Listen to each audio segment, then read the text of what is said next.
Loko niya ako. Lagyan mo ng arnibal. Anong arnibal? Tikman mo muna. Tikman mo. Tapos lagyan mo ng arnibal. Ano to? Asan yung takip? Ginaganon yan dun sa takip. Tofu na matamis? Hindi yan tofu. Ano to? Anong tawag doon? Puding. Yung binibenta ng mga hinahabol ng mga bata. Puding Sa yan. daan, taho. Taho. Oo, hinahabol ng mga bata sa daan. Taho. Walang taho sa amin, pero nung pumunta ako ng Yung isa yun. Sorry. Pareho ko silang gusto. Good quality. Kaya yan pala yung nasa drawing na itim sa lagpot niya.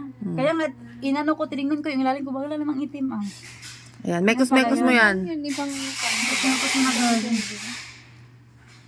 Ito ko lang ako ng very light. Ako may mikas-mikas.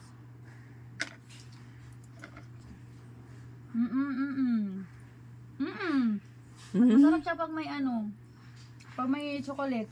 Mekos-mekos. okay na rin, di ba? May lasa. Oo, may lasa na siya. Masarap. Masarap din siya. Mga din. 10 out of 10 siya